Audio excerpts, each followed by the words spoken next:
우리가 절망의 골짜기 다닐지라도 해서 절망스러운 현실 때문에 겁을 집어먹을 수는 있어도 해받음은 결코 불가능할 줄 믿습니다. 우리가 근심, 걱정, 염려의 골짜기를 통과할 때에 눈에 보이는 것 때문에 두려워할 수는 있어도 우리는 결단코 해받지 아니합니다.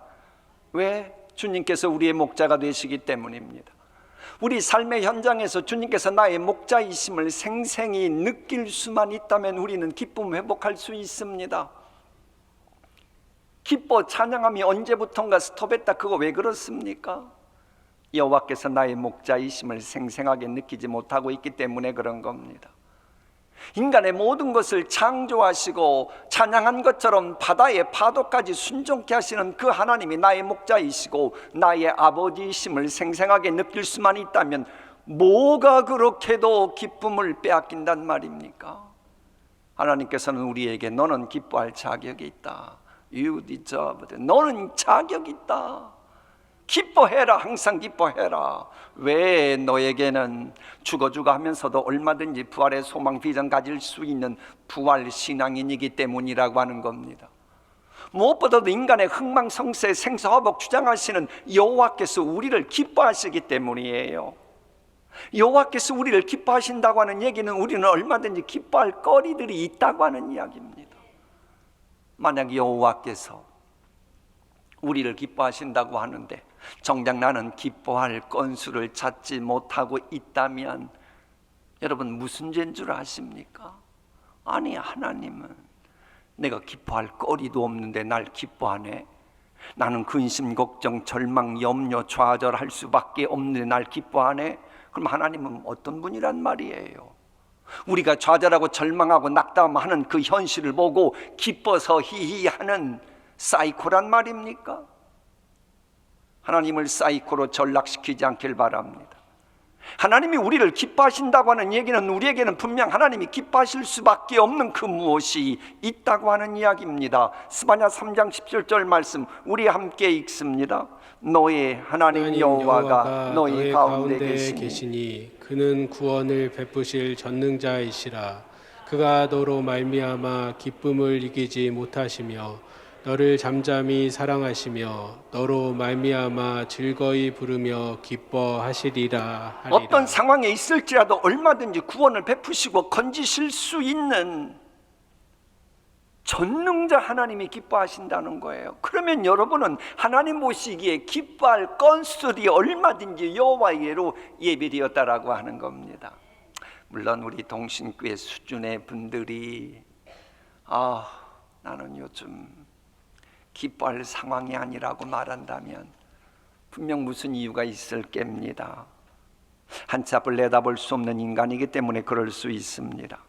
코로나19 후유증으로 인해 어떤 시련의 광풍이 내게 불어닥칠지 몰라서 하루하루 살아가는 것이 불안하고 지금도 힘든데 예측하지 못했던 그 어떤 일도 졸지에 임해버리면 어떡하나 하는 두려움이 있을 수 있어요. 해서 두려움이 없이 살아가는 사람들이 거의 없다고 하는 말이 있을 이 상황인데 기뻐하라네. 아니, 기쁨을 주는 가정생활하라니 이건 좀 그렇다. 그런 분 계십니까? 그러면 그 문제는 잠시 접어두고 본문으로 들어가 봅니다. 그럼 본문에는 분명 다윗은 기뻐하리로다라고 말하고 있어요. 그럼 다윗은 두려워하는 상황이 아니었기 때문에 기뻐한다고 말했을까요? 오늘 본문에 있는 말씀의 표제를 먼저 함께 읽어봅니다. 시작. 시편 34편. 다윗이 아비멜렉 앞에서 미친 채 하다가 쫓겨나서 지은 시. 지금 다윗이 기뻐한다고 그랬는데 상황이 뭐예요? 다윗이 아비멜렉 앞에서 미친 척하다가 쫓겨난 상황입니다. 그런데 기뻐한다고 말하고 있잖아요. 그렇게도 자존감이 강했던 다윗이 살아남기 위해서 외국인 앞에서 미친 척 하다가 쫓겨났던 상황, 이것을 제대로 이해하기 위해서 구체적으로 나와 있는 사무엘상 21장 10절로 가봅니다. 그날에 다윗이 사울을 두려워하여 일어나 도망하여 가드 왕 아기스에게로 가니 저 가드 지역은 블레셋 나라의 큰 성읍입니다. 그러니까 저 말씀은 뭐냐, 그 옛날에 고대 그리스처럼 도시국가 상황임을 지금 알려주는 거예요. 근데 저기에 아비멜렉이라는 이름이 없고 아기스가 있는 겁니다. 저걸 이해하기 위해서는 우리가 상식을 동원해야 됩니다. 터키에서는 왕을 술탄이라 그럽니다. 그리고 러시아는 왕을 짜르라 그래요. 애굽에서는 왕을 바로라 그럽니다. 그리고 아시리아, 아수르에서는 왕을 산헤립이라 그럽니다. 그렇다면 블레셋, 가드 저 지역에서는 왕을 아비멜렉이라고 하는데 아비멜렉의 이름이 아기스였다고 하는 겁니다. 우리나라 조선 최초의 임금을 태조라고 합니다. 태조의 이름이 뭐예요? 이성계였듯이 가드 왕을 아비멜렉이라고 하는데 아비멜렉의 이름이 아기스였다고 하는 겁니다. 어쨌든 이 다윗이 사울을 두려워하여 일어나 도망했다 이 말씀을요, 이 사무엘생 전체 맥락에서 보면 참 다윗의 인생은요 지지리도 꼬이고 꼬인 인생이었습니다. 만사형통하고는 거리가 멀었습니다. 사실 성경이 말하는 만사형통의 개념은 좌절이 어려움이 없다, 역경이 없다 그 개념이 아니고, 역경이건 모든 것이 합력하여 선을 이루었을 때를 성경은 만사형통이라고 하는 겁니다. 아니 인생 자체는 처음부터 만사형통했다고 하는 세속적인 개념의 인물은 존재하지 않습니다. 하나님이 만들으시지를 않아요. 아 그런 사람이 있다고? 그래요? 제가 한번 여쭤보죠. 누군가 떠올려 보십시오. 그 사람은 정말로 그랬습니까? 그러면 그 사람은 어렸을 때 걸음마 할 때 넘어진 적이 없었습니까? 그 사람이 일어나서 꼬맹이였을 때 한번 딱 꼴고 이내 걸음마 시작했고 달렸습니까? 아니죠. 일어났다 넘어졌다 일어났다 넘어났다 넘어졌다. 왜? 인생이란 수 없는 좌절과 시행착오를 겪어야 하는 존재로 하나님이 만드셨기 때문에 그런 겁니다. 그래 여러분이나 여러분 자녀들 가운데 혹시 이런저런 일이 있다고 왜 이렇게 인생이 뭐냐고 그런 표현 하지 마세요. 성경 몰라서 그런 말 하는 겁니다. 다윗의 인생도 그랬어요. 골리앗을 물리치고 졸지에 많은 사람들이 증송합니다. 연여서 왕의 사위까지 될 정도로 다윗은 출세했습니다. 전쟁터에 나갈 때마다 승리하는 명장이었습니다. 승승장구 종횡무진 만사형통의 아이콘처럼 보였습니다. 그러나 다윗의 삶이 안정권에 접어들었다고 생각했는데 웬걸 일이 꼬이기 시작합니다. 그래 여러분, 나는 이제 더 이상 걱정할 게 없다. 내 자녀들도 내 손주들도 잘 크고 있다. 그런 분 계십니까? 그런 생각이 들 때야말로 나 자신을 쳐서 복종시키는 경건훈련 해야 될 때임을 잊으면 안 됩니다. 바로 그럴 때 경건훈련 게을리하면 언제 무슨 일이 꼬일지 모르는 거예요. 우리는 죽는 그 순간까지 경건훈련해야 되는 존재입니다. 그래서 사도 바울은 내가 죽는 그 순간까지 다 이루었담도 아니요, 주께서 부르신 부름의 상을 향하여 날마다 나아간다고 했던 겁니다. 그런데 다윗은 승승장구하는 그 맛에 취해서 경건생활도 소홀히 했습니다. 그러다 보니 일이 꼬이면서 순간순간 다윗의 인생을 위기가 조여오기 시작합니다. 도망자 신세까지 졌어요. 여러분 잘 아는 것처럼 10여 년 동안 노숙자 생활, 거린 생활까지 했습니다. 그런데 하나님은 웬일인지 다윗이 노숙자 생활했던 것도 부족했던지 외국으로 도망가게 만드셔요. 그런데 외국에서도 웬일인지 다윗을 긍휼히 여기는 사람이 없어요. 저 사람 그렇게 대단했던 다윗인데 안쓰럽다, 불쌍하다, 이런 사람이 없었다는 거예요. 하나님의 말씀 읽어봅니다. 다 같이 읽습니다. 아기스의 신하들이 아기스에게 말하되 이는 그 땅의 왕 다윗이 아니니까 우리가 춤추며 이 사람의 일을 노래하여 이르되 사울이 죽인 자는 천천히요 다윗은 만만히로다 하지 아니하였나이까 한지라. 다윗이 이 말을 그의 마음에 두고 가드 왕 아기스를 심히 두려워하여. 그렇게도 당당했던 다윗이 변방의 왕 아기스를 두려워하는 정도도 심히 두려워하여, 엄청나게 두려워하여, 보기 안쓰러울 만큼 두려워 벌벌 떨고 있는 다윗. 이리저리 그 두려움에서 벗어나기 위한, 두려움에서의 벗어나기 위한 생존 전략, 이 두려움의 대상은 일단 사울을 피해보자. 그리고 그 전략 세웠는데 뭐 뾰족한 수 생기는 것도 아니고, 사울왕이 두려운데 이게 왼수인데 이 원수의 원수면 적의 적이면 아군 아닌가? 걸로 가보자 하고 갔는데 그것도 하나님이 웬일인지 그 아이디어도 먹히지 않게 하시는 겁니다. 사람이 너무 급하면 아무런 생각이 안 나고 엉뚱한 처신하잖아요. 다윗도 그런 겁니다. 그렇게 명석했고 뛰어난 사람이, 그 시편 보세요. 그의 머리는 거의 빈틈이 없을 정도입니다. 그런데 다급해지니까 내가 적의 적인 아기스에 가면 아군이 되고 내가 당신을 위해서 용병으로 싸워줄게 하면 반갑게 맞이할 것만 생각했지, 바로 그 지역이 자기가 몇 년 전에 죽였던 골리앗의 고향임은 기억을 못하는 거예요. 우리도 그러잖아요. 조급해지면 아는 것도 깜빡깜빡하잖아요. 시간 지나면 내가 왜 아는 것도 그랬지 그러잖아요. 전혀 안 그런 표정 지은데 여러분이 시험 볼 때 그러신 적 없어요? 내가 왜 아는 것도 틀렸지?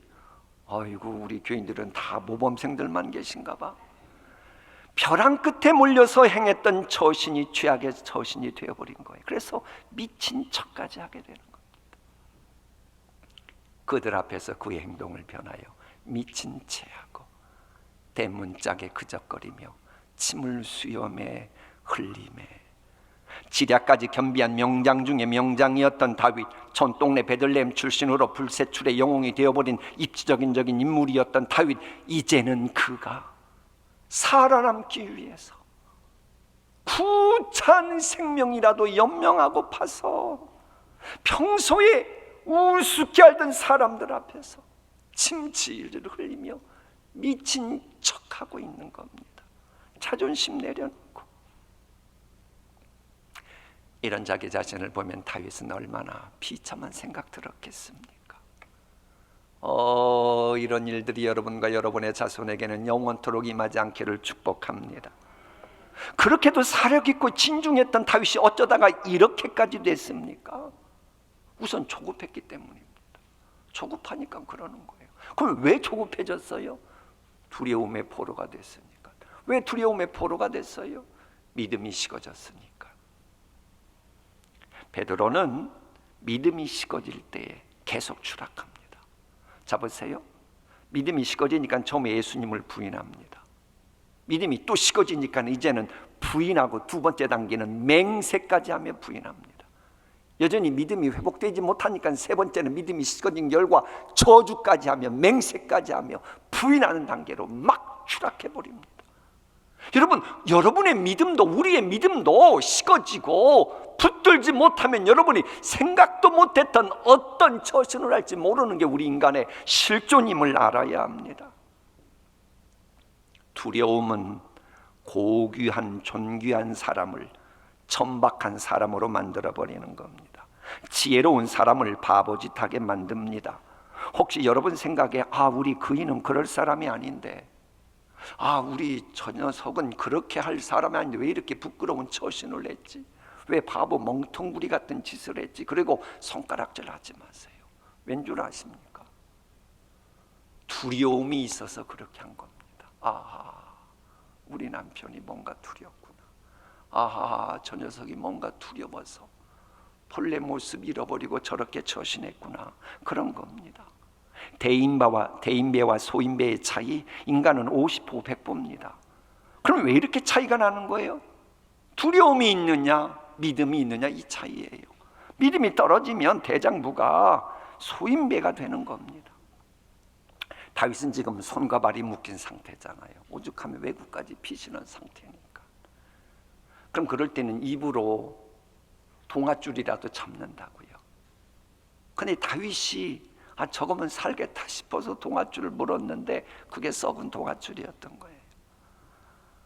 물론 다윗은 처음에 저건 분명 생생한 동아줄인 줄 알았습니다만 썩은 동아줄이었어요. 아니, 질투하는 하나님이 요시하고 마음 잡수시면 멀쩡한 동아줄도 썩은 동아줄 만들어 버리시는 질투하는 분임을 잊으면 안 됩니다. 소명의 자리, 사명의 자리, 하나님께서 허락하신 자신의 본래 자리, 거기에 있어야 할 아브라함의 믿음이 식어지니까 애굽에 내려가서 피굴하게 자기 아내까지 팔아먹고 살려고 하는 그런 추한 인간 이미지 남기고 말았잖아요. 하나님을 믿지 못할 때에 하나님께서 허락하신 본분을 망각하고 조급한 처신을 하게 됩니다. 그러면 일은 자꾸 꼬이게 돼요. 뒤집어 말하면 그럴 때 좀 하나님을 믿는 믿음이 회복되면 그때부터 두려움의 굴레에서 벗어나고 꼬였던 일들이 풀리기 시작할 텐데 다윗은 믿음이 식어지니까 그전만 해도 골리앗하고 싸울 때의 모든 인간의 승패는 여호와께 달렸다고 생사열탈권은 하나님께 있다고 부르짖었던 그런 다윗이 지금에 와서는 사울왕에게 생사여탈권이 있는 줄 알고 두려워하다가 올무에 빠져들어갔고요. 이제는 다윗이 생사여탈권이 사람인 아기스에게 있는 줄 알고 아기스 두려워하다가 올무에 걸리게 된 겁니다. 인간의 한계가 이런 겁니다. 우리도 믿음이 약해지면 언제 어떻게 추락할지 몰라요. 사실 여러분, 다윗이 누군 줄 압니까? 본래는 두려워하는 사람이 아니고 두려움을 주는 존재였어요. 다윗이 떴다 하면 이 적국들이, 라이벌들이 벌벌 떠는 두려움을 주는 존재였어요. 오죽하면 당대 1인자였던 사울왕조차도 자기 아들 요나단에게 너 다윗 그렇게 가까이 오지 마, 너 큰일 나. 성경 보면 그렇게 되어 있잖아요. 오죽하면 사울이 죽인 자는 천천히요 다윗이 죽인 자는 만만이라고 하는 이 이야기가 지금 아기스 신하들이 말하잖아요. 다윗이 떴다 하면 누구든지 간에 초토화되는 거예요. 얼마나 두려웠겠어요. 이 다윗은 남에게 두려움을 주는 그런 대단한 존재였습니다. 그런데 그런 존재가 지금 두려움의 노예로 살아가는 거 보십시오. 인간이란 이런 겁니다. 그런데 하나님은요, 다윗이 그 누구의 도움도 받지 못하도록 그것까지 딱 막아버리신 겁니다. 그제서야 다윗은 하나님을 바라보면서 기도하기 시작합니다. 함께 읽습니다. 내가 여호와께 간구하매 내게 응답하시고 내 모든 두려움에서 나를 건지셨도다. 하나님께서 드디어 그런 상황 딱 제로 포인트 0점 체험하는 밑바닥까지 내동댕이 치니까 다윗이 기도를 하는 거예요. 이제 의지할 게 하나님밖에 안 계시니까. 그러자 하나님이 그 기도를 들으시고 그에게 힘 실어 주시고 그 사면초가 상황에서 미친 채 하는 마음을 다윗에게 허락하신 겁니다. 이 미친 채 하는 처세술은요, 통하면 살고 소용없으면 죽는 0점 체험 제로 포인트 자리였습니다. 그러나 이 미치광이 전략, 사람이 미친 사람으로 오해를 받잖아요. 그러면 그동안 그렇게 두려움을 주었던 존재인데 미쳤네, 미쳤어, 그럼 더 이상 두려움을 느끼지 않습니다. 그리고는 두려움을 딱 내려놓고 저 인간은 나한테 어찌하지 못해. 그리고는 이제 마음이 편안한 신뢰 단계를 갖게 됩니다. 그게 놀랍죠. 이 미친 채 하는 이 사건이 있고 난 후에 다윗은 두려움 주는 존재로 살아봤자 그거 별 볼 일 없구나, 그걸 깨달아요. 그래 이 사건 이후로는 다윗은 남에게 두려움을 주는 존재로 자리매김하는 게 아니고 남에게 신뢰를 주는 존재로 자리매김하기 시작합니다. 그러면서 왕이 되고 통일 왕국의 초대 왕까지 되는 그 은혜를 누리게 됩니다. 나를 부정하는 제로 포인트 0점 체험의 자리로 내려가는 사람은 이제 하나님을 바라볼 수밖에 없어요. 기도할 수밖에 없어요. 그럼 하나님 당신을 바라보고 기도하는 심령을 하나님은 외면하시겠어요? 환난의 자리에서 벗어나게 하시는 겁니다. 이것을 잘 설명해 주는 한국 영화가 있습니다. 영화가. 그래서 이 감독이 기독교인인지는 모르겠어요. 웰컴 투 동막골 혹시 보셨어요? 다들 그런 거 볼 시간에 기도하고 성경만 보시는 것 같아. 거기 보면 무서운 북한군이 있어요. 근데 무서운 북한군의 얼굴을 만지고 하는 아가씨가 있어요. 정상적인 국군이 북한군에게 가서 하면은 가만히 있을까요? 난리 납니다. 근데 누가 그런 줄 아세요? 머리에 꽃을 꽂고 쓰다듬으니까 상대방이 미친 아무개하고는 건드리질 않잖아요. 오늘 본문이 그런 거예요. 이 블레셋 가드 지역에서 사람이 미치면 아까 문에 그적거린다 그랬잖아요. 이 블레셋 지역에 미친 사람의 이미지는 침을 질질 흘리면서 대문 같은데 글 쓰는 그적그적거리는 그 흉내인 거예요. 그러면 보세요. 또 그 가드 지역에 그 민속의 이 신앙에 의하면 미친 사람을 죽이면 미친 사람에게 있는 귀신이 죽인 사람에게 들어와서 그 사람도 미쳐버리는 거예요. 그러니까는 미친 사람은 죽이지 않고 내쫓아야 되는 거예요. 바로 요 생각을 하나님이 다윗이 하게 하신 거예요.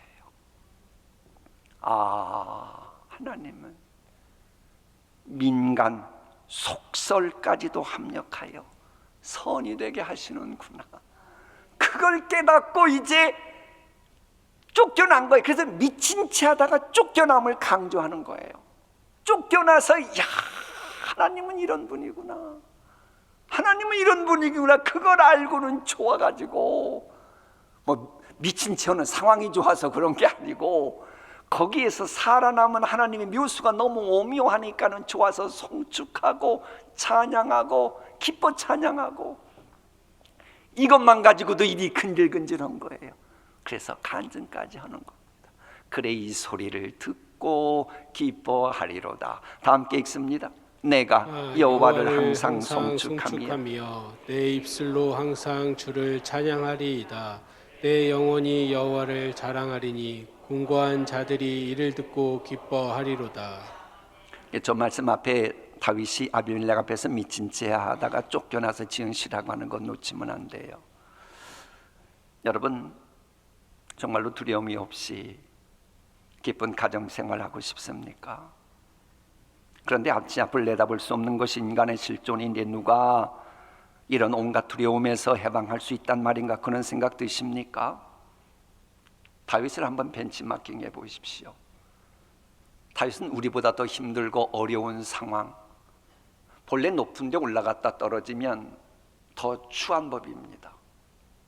고통이 심한 법입니다.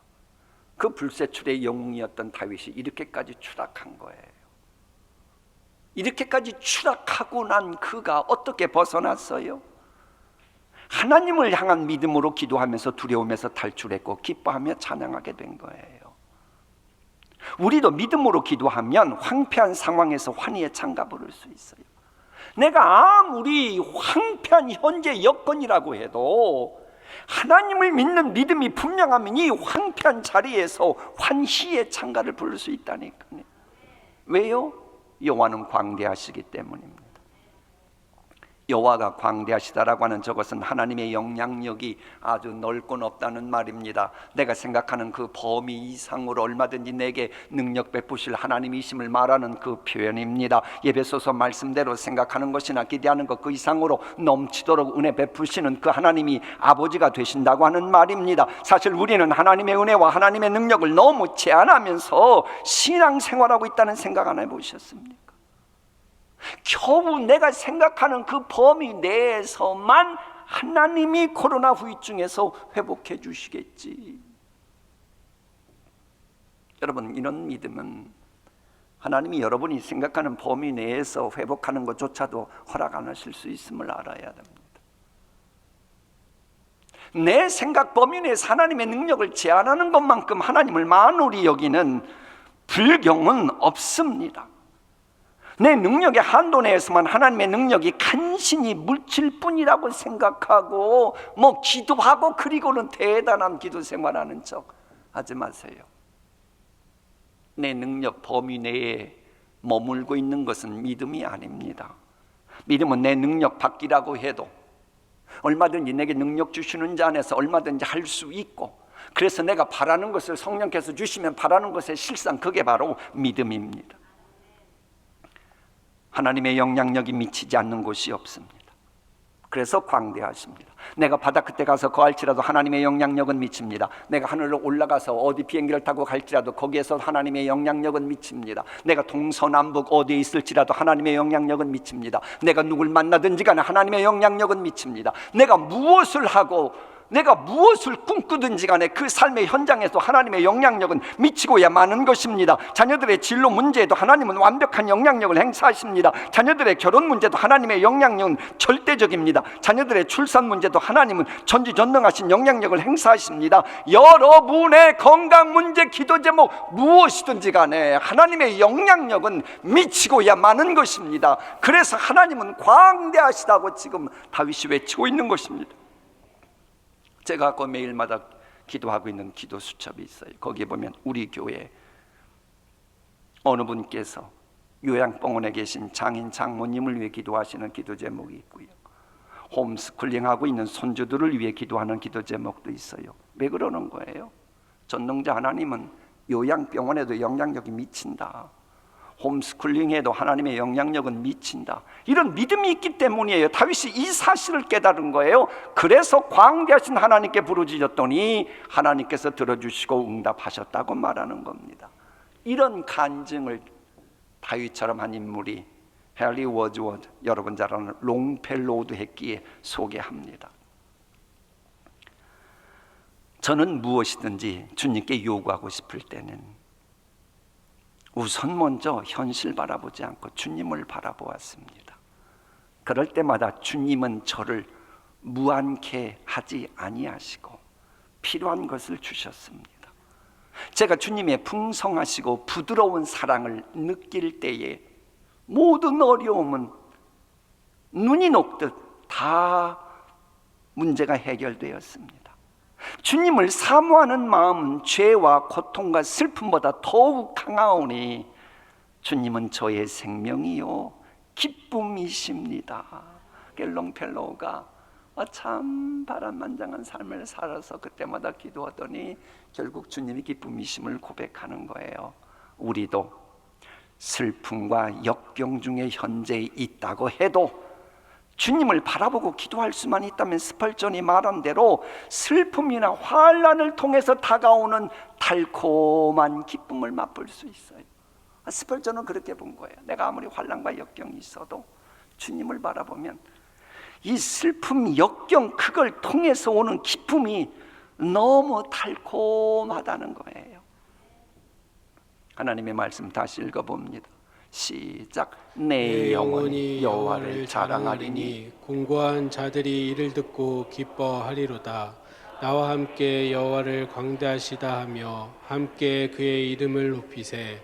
내가 여호와께 간구하매 내게 응답하시고 내 모든 두려움에서 나를 건지셨도다. 뒤에서는 적군이 쫓아오고 앞에는 막힘이 있고 좌우 갈 데도 없는 사면초가 상황에서 두려워 말고 여호와의 구원만 믿으라고 하는 하나님의 말씀을 믿을 때에 홍해가 갈라지는 기적을 체험했습니다. 군대의 절대 열세였고 무기도 열세였던 사람들이 여리고성을 점령할 때에 나 여호와를 믿으라고 하는 그 믿음 때문에 마침내 여리고성 점령하는 그 승리 속에 기쁨을 맛볼 수 있었습니다. 자신을 그렇게도 괴롭히던 어둠의 세력을 물리친 바락과 드보라의 승리도 두려워하지 말라고 하는 말씀을 믿는 그 믿음 때문이었습니다. 기드온이 300명의 용사로 메뚜기처럼 많던 블레셋 대군을 물리친 것도 두려워하지 말라는 말씀을 믿는 그 믿음이 식어지지 아니했기 때문이었습니다. 믿음의 선배들이 두려움에서 탈출하고 기쁨을 맛볼 수 있었던 것, 모든 환난에서 구해주시는 하나님을 믿었기 때문이에요. 천군 천사를 보내어서 나를 지금도 보호해 주시는 하나님을 믿을 때 우리도 분명 두려움에서 벗어나고 기쁨을 누릴 수 있습니다. 심지어 우리의 원수들의 자취를 이 땅에서 없애주시는 하나님은 모든 고난 중에서도 건져주시고 그 모든 뼈를 보호하여 하나도 상치 않게 하시는 분임을 믿는 믿음이 있을 때 우리는 두려움에서 탈출하고 기뻐할 수 있는 것입니다. 이 믿음이 다윗에게 있었기 때문에 두려움에서 탈출하고 기뻐하는 중에, 찬양하는 중에 간증까지 하고 있는 거예요. 그리고 나중에 2단계까지 나갑니다. 우리 한번 믿음으로 이렇게 되리라고 하는 고백 속에 함께 읽어봅니다.